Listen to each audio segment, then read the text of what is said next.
as pessoas, os indivíduos, ou se o welfare é uma responsabilidade do indivíduo, distribuiu-se que existe a responsabilidade do Estado.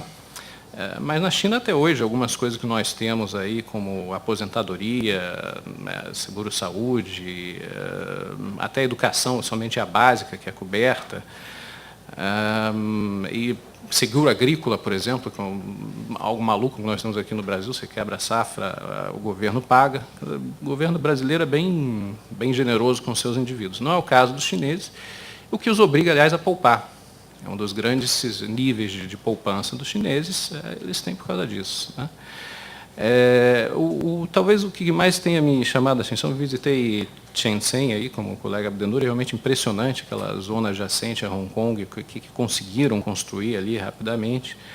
Agora, o cúmulo do capitalismo eu vi em Dalian, né, que é uma região que eles querem fazer uma espécie de Silicon Valley, e para atrair, né, eu vi o governo chinês, por exemplo, construindo algo que aqui seria impensável, campos de golfe, moradias no estilo inglês. E o mais interessante era o seguinte, numa empresa de tecnologia que se instalasse em Dalian,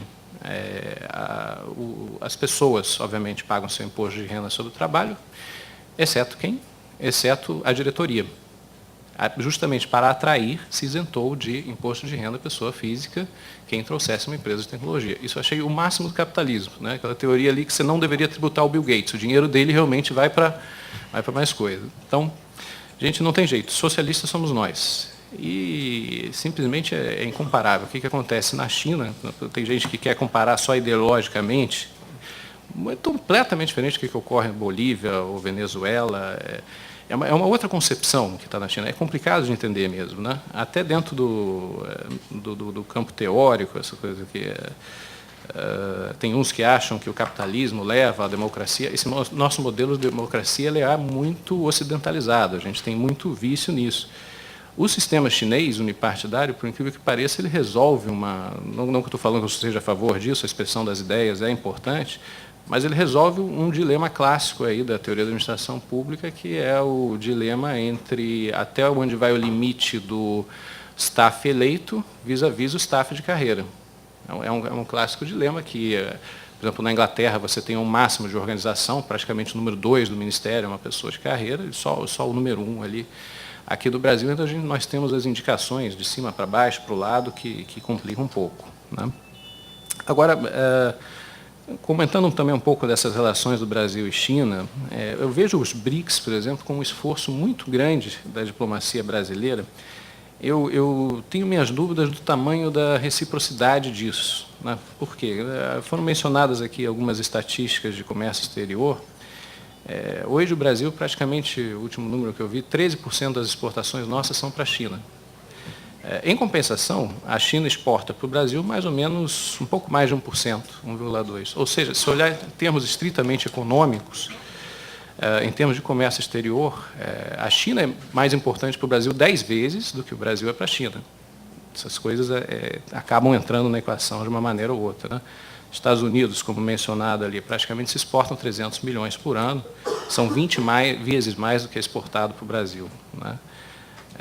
Eu entendo aí, talvez tentando entrar um pouco nos questionamentos aí do Marcel, a China tem a visão política ali regional, o resto é praticamente uma visão econômica. E o mundo é o mundo. Né? Aliás, falar em mundo na China, uma das primeiras coisas que me chamou a atenção, que a referência do mundo é um pouco diferente. Né? Sei quem esteve na China se notou um mapa mundi, ele não é cortado no Oceano Pacífico, ele é cortado no Oceano Atlântico. E se você olhar bem, China faz jus ao nome China em China e é o centro do mundo. Né? Nós ainda bem estamos aqui na pontinha. Ainda bem, por um lado, que competir com os chineses, particularmente no lado industrial, é muito complicado. Né? Agora eu vou tentar contribuir um pouco também, e tentando ser rápido também, alguma experiência que eu tive nessa parte dos organismos internacionais. Né? Aí, há alguns interesses convergentes, aumento de cota e voz no Fundo Monetário e no Banco Mundial. Só que a gente está em posição um pouquinho diferente, né? O banco e o fundo eles são compostos por constituencies. Alguns países têm uma fórmula complicada aqui entre o PIB, PIB per capita, não sei o que aqui, mas alguns países eles têm um percentual, vamos dizer assim, de ações do banco ou do fundo que lhe permitem sentar sozinhos, né?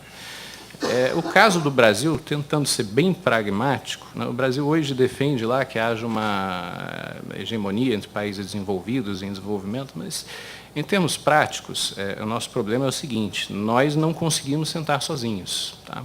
A gente até conseguiria sentar hoje no banco, mas a gente trocou isso por uma cadeira no fundo e, por incrível que pareça, aí vocês veem que a relação política com a econômica é muito diferente. Como é que é a nossa construção hoje? A gente, nesse acordo com as constituintes, a gente tem um assento permanente no FMI, e no Banco Mundial a gente tem um revezamento com Colômbia. Não é nenhum dos vizinhos, nada diferente, é a Colômbia que a gente senta junto. Agora, eu queria levantar esse aspecto porque ali dentro do fundo do banco, a gente, vamos dizer assim, não vê o mesmo nível o interesse, vamos dizer, do representante de um país em desenvolvimento, vamos dizer, principalmente o mais fraco, muitas vezes é personalista. Você não tem, que nem com um país desenvolvido, quando indica alguém no fundo no banco, tem uma linha de ação, de sequência. A China, obviamente, tem isso também, mas talvez a gente esteja um pouco no meio do caminho. Mas muitos países, aquilo ali é um cargo de... O Brasil recentemente defendeu a entrada de mais uma cadeira africana no fundo, né?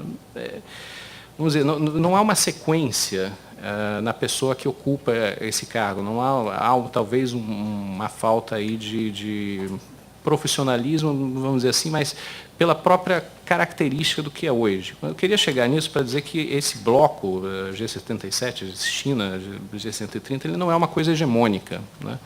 Eu vi isso também nas discussões de mudança climática. Obviamente, a Arábia Saudita tem uma visão completamente diferente das Ilhas Fiji. Isso é muito complicado você coadunar.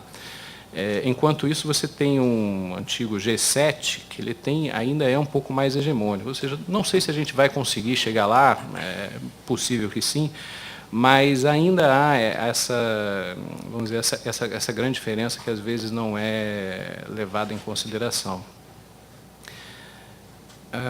Agora, falando no banco e no fundo, eu tenho uma opinião pessoal aqui que eu queria aproveitar e expressar, já que tem a ver com esse painel também. Que é algo que, infelizmente, às vezes não se enxerga, né? Você cria uma instituição, dificilmente depois você consegue reduzi-la. Eu tenho um número interessante aqui, às vezes se diz que é comparar incomparável, mas eu acho que é comparável. O Banco Mundial tem 10 vezes mais funcionários que o BNDES, empresta 2 vezes menos.